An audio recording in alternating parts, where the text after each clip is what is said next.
kulanti wacan daawadayaal meel walba aad joogtaan ku soo dhawaada wararka Soomaalida ee channelkeena Captain K qodobada aad ku daawan doontaan waxaa kamid ah dhaqdhaqaaqyo dagaal oo ka bilowday Guraceel iyo wararkii ugu dambeeyay iyo barakac xooggan oo laga dareemayo halkaasi Mareykanka oo war culus ka soo saaray khilaafka ka dhex taagan Farmaajo iyo Rooble Taabid Cabdi oo nasiib daro ku tilmaamay in 4 sano kadib qarxii Soobe uusan jirin qorshe amni intaasi waxay ahaayeen daawadayaal qodobada ugu doorka roon ee wararka Soomaalida channelkeena fadlan daawada haddii ay tahay markii kugu horeysa subscribe ee gambaleelkana furo si aad u noqoto daawadaha u horeeya like-na saar si uu muuqaalkan u gaaro dad badan wixii fariin ahna qaybta commentiga noogu reeb mahadsanidin aynu ku bilownay dhaqdhaqaaqyo ciidan ayaa laga dareemayaa deegaano hoostaga magaalada Guraceel wararka aynu ka helayno deegaano hoostaga magaalada Guraceel ee gobolka Galgaduud ayaa waxay sheegayaan in halkaasi saakay ay dhaqdhaqaaqyo ciidan ka wadaan ciidamada dawladda federaalka iyo kuwa maamulka Galmudug ciidamo ka tirsan dawladda iyo kuwa Galmudug ee labadii maalin ee la soo dhaafay ku sugnaa deegaanka Ceel Dheer ayaa xalay u jeestay dhanka Guraceel oo ay gacanta ku hayaan ciidanka ahlu sunna wal jameeca oo ay qabsadeen 2 toddobaad ka hor ciidamada oo iskaashanaya ayaa doonaya in weerar ku qaadaan Guraceel oo haysato ahlu sunna waxaana sidoo kale gudaha magaaladaasi abaabul ciidan ka wada ciidamada ahlu sunna oo magaalada ka sameystay difaacyo hor leh dadka deegaanka ayaa ku soo waramaya inay dareemayaan cabsi xooggan oo la xiriirta dagaal culus oo laga cabsi qabo inuu magaalada Guraceel ku dhaxmaro ciidamada dawladda federaalka iyo kuwa maamulka Galmudug iyo kuwa ahlu sunna wararka ayaa intaasi waxay ku sii darayaan in qaar ka mid ah dadka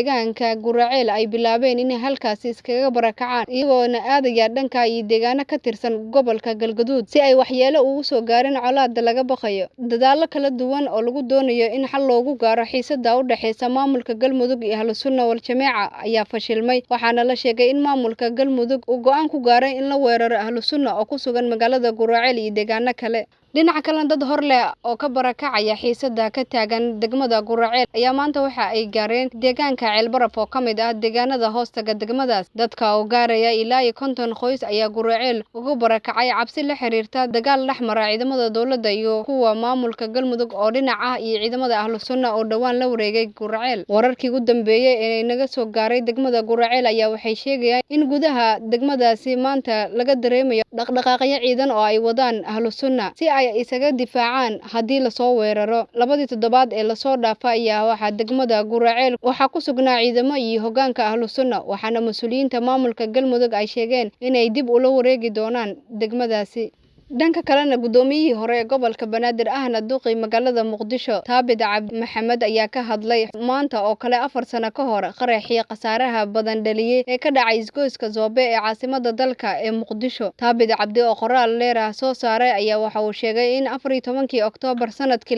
2017 xusuus iyo xusid mudan oo aan marnaba qalbiyada shacabka Soomaaliyeed la markaana reebtay murugo aan la soo koobi karin Taabid ayaa tilmaamay in asaga shakhsi ahaan ay u tahay murugo xanuun badan maadaama isgoyska Soobe 14 Oktoobar wax ka yar 10 daqiiqo uuna arkay nolosha halkaasi ka jirtay qaraxa ka hor iyo markii uu dhacay qaraxa kadib dadkii ku geeriyooday qaraxii ka dhacay isgoyska Soobe oo gaarayay ku dhawaad 1,000 qof ayuu Alle ugu baryay inuu u naxariisto sidoo kalena Alle ugu baryay inuu qalbiyadooda u qaboojiyo intii ay saameysay musiibadan dhacday Taabid Cabdi ayaa nasiib daro ku tilmaamay in 4 sano kadib uusan jirin qorshe amni oo la taaban karo taasoo lagu muujin karo badqab iyo ka hortaga khataraha xilliyada qaarkood ka dhaca magaalada Muqdisho oo waxyaalo ka soo gaarto shacabka Soomaaliyeed dhinaca kalena Mareykanka ayaa war culus ka soo saaray khilaafka ka dhex taagan Farmaajo iyo Rooble wasiirka arrimaha dibadda xukuumadda Soomaaliya mudane Maxamed Cabdirasaaq Maxamuud ayaa kulan gaar ah la qaatay saraakiil ka tirsan dawladda Mareykanka gaar ahaan kaaliyaha xogayaha arrimaha dibadda ee Afrika wasiirka iyo Maria oo wasaaradda dibadda Mareykanka u qaabilsan arrimaha Afrika ayaa ka wada hadlay arrimo xasaasi ah oo ay ka mid tahay doorashada Soomaaliya ee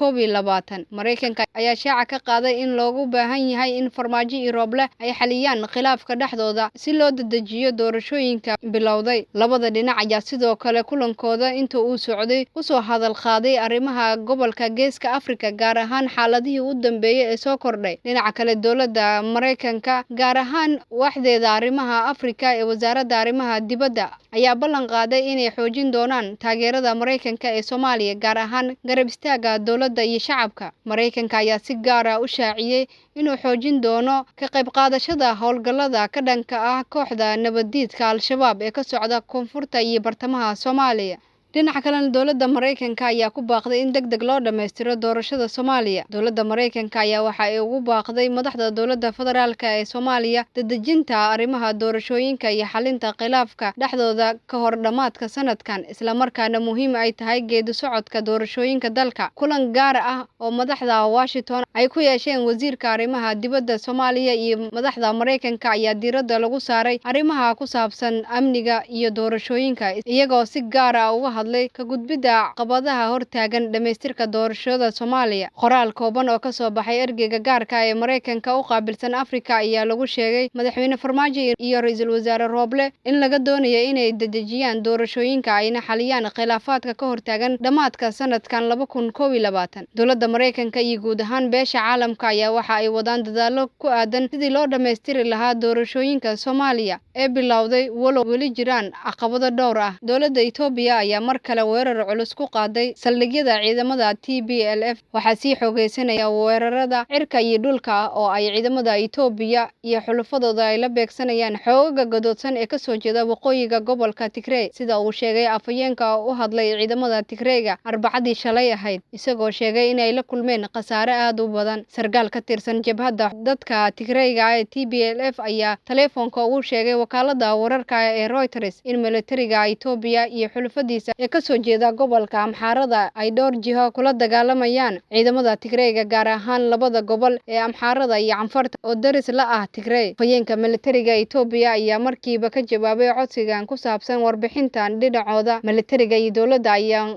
qirin weerarkan cusub oo ay kooxda TPLF sheegatay inuu ka bilowday weerar xagga cirka toddobaadkii hore, maalmo kadib ra'iisul wasaare Abiy Ahmed loo dhaariyay inuu xilka sii hayo 5 sano ee soo socota. Dagaalkan ayaa sare u qaaday cabsida laga qabo inay sii xumaato xasiloonida waddanka Geeska Afrika oo ay ku nool yihiin 109 milyan oo qof, isla markaana horseedi doonto gaajo baahsan oo ka dhacda gobolka Tigray. Guud ahaan waa naga inta wararka Soomaalida ee aad ka daawanayseen channelkeena Captain K. Tani war midkan lacayna intaan ku kulmi doono sida ay nabadgelyo.